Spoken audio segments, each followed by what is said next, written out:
दूसरा पक्ष कहता है हमने कर्जा माफ किया। अरे चर्चा इस बात की होनी चाहिए कि 75 साल के बाद भी ये किसान कर्जदार क्यों है।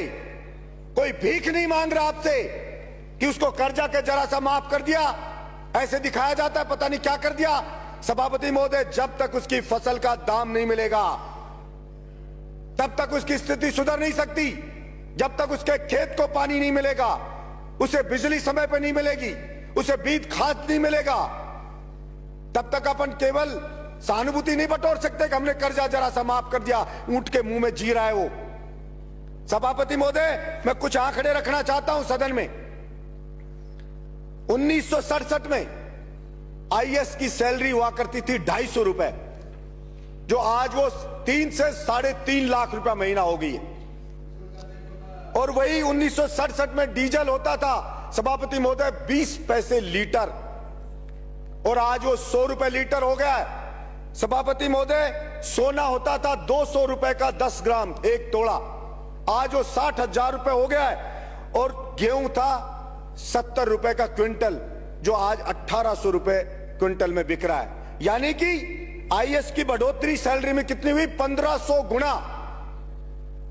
डीजल में बढ़ोतरी कितनी हो गई? 500 गुना। सोने में बढ़ोतरी कितनी होगी? 300 गुना। और किसान के गेहूं की फसल की कीमत कितनी बढ़ी? मात्र 25 गुना। अब कहां 1500 गुना और कहां 25 गुना? भला वो कैसे उसकी स्थिति सुधर सकती है?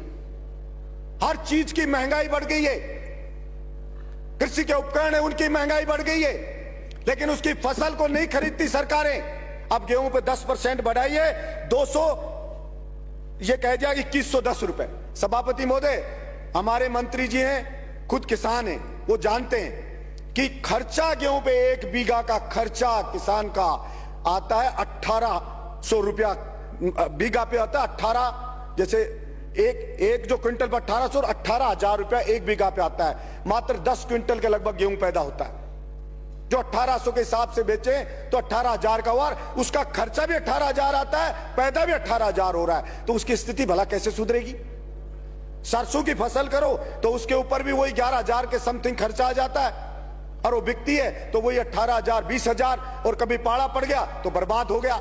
गेहूं में अगर हवा चल गई, गिर गया गेहूं तो बर्बाद हो गया। तो भला वो किसान कैसे बेचारा उठ सकता है? और सिर्फ बातें होती है किसान की, 6,000 दे दिया, कोई कहता है कर्जा दे दिया, कोई कहता है ये दे दिया, कोई कहता है थोड़ी सी बिजली दे देंगे, ये दे देंगे। मैं तो ये कहता हूं आप पूरा दाम ले लीजिए, मत दीजिए कुछ भी आप, लेकिन ये जो 1500 गुना बढ़ी आईएएस की सैलरी, या तो उस आईएएस की सैलरी को भी घटा के वही 25 गुना लिया हो आप। उस सैलरी को, उस किसान की जो बढ़ोतरी हुई है वहीं पे लिया उसकी को सैलरी को। अगर वो आईएएस नौकरी कर ले, और अगर आप में हिम्मत है किसी सरकार में कि घटा दे उस आईएएस की सैलरी, कहते किसान के बराबर रखेंगे, क्योंकि देश को आजाद इन किसानों ने कराया था। कोई आईएएस अंग्रेज भर्ती नहीं करे थे इंडिया के लोगों को, वो तो इन किसानों की बदौलत हो, इनके बच्चे फांसी पर लटके तब आईएएस बन रहे हम। लेकिन पॉलिसी बनती है तो वही आईएएस राय देते हैं सरकार को कि बजट नहीं है, किसान को पैसा नहीं दे सकते, किसान की फसल को नहीं खरीद सकते। मैं कहता हूं एमएसपी 2110 रुपए गेहूं की क्यों हो?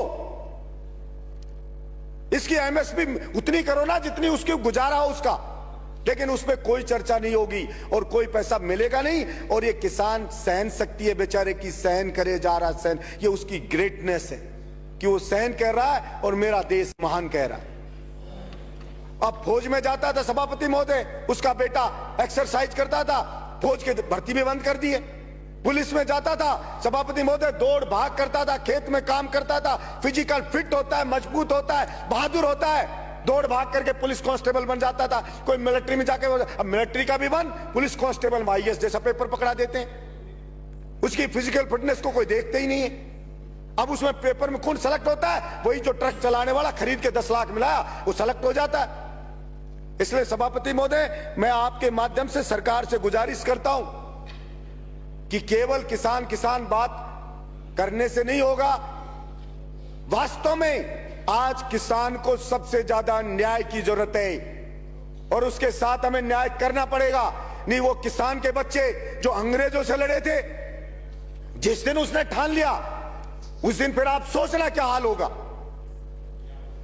इसलिए मैं समझता हूं उठा उठा के फेंक देंगे और होगा क्या, मूली की तरह पाड़ पाड़ के फेंक देंगे आपको, और क्या होगा, ये होगा। इसलिए कभी कभी उस किसान की हिम्मत को ना ललकारे सरकार कि वो लड़ नहीं सकता या अपना हक हासिल नहीं कर सकता। वो तो अपने देश में आस्था रखता है तो सहन करे जा रहा है। और ये सभापति महोदय, मैं बात करूंगा जैसे आवारा पशुओं की, ये एक बड़ा आंदोलन इन आवारा पशुओं के लिए भी होगा। किसान की फसल को खा रहे हैं ये रोजड़े, सुअर, आवारा। और मैंने पहले भी कहा, अरे आदमियों की नसबंदी करते हो, इनकी नसबंदी करके ही रोक दो। हम छोटे बच्चे थे तो बछड़ों की नसबंदी करवाता था किसान।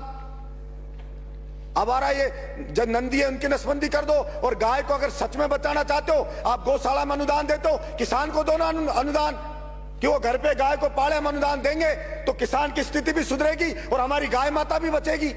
लेकिन किसान को तो देना नहीं चाहते, क्योंकि सब जानते हैं अगर उसके पास, अगर उसकी रोटी पेट में आ गई, उसको थोड़ा जीने का मिल गया तो सोचने लग जाएगा वो कि कौन क्या कर रहा है। वो आईएएस हजारों करोड़ रुपए खा रहे, फिर भी 1500 गुना सैलरी बढ़ा रहे हो। जाके देखो एक आईएएस बनता है तब क्या घर होता है उसका, और 5 साल बाद देखो उसके बच्चे मर्सिडीज में घूमते हैं, विदेश में पढ़ते हैं। क्या कभी सरकार ने पूछा है कि कहां से आ गया है पैसा? फार्म हाउस है बड़े बड़े, और बड़े बड़े मंत्री जाते हैं और जाकर फार्म हाउस में उसके पार्टी करके आ जाते। कभी पूछा किसी ने कि ये कहां से लिया आया? लेकिन कोई नहीं पूछा जाता। इसलिए मैं आशा रखता हूं कि किसान के ऊपर रियल में कोई उसकी दशा सुधारने पर निर्णय होगा। धन्यवाद सभापति।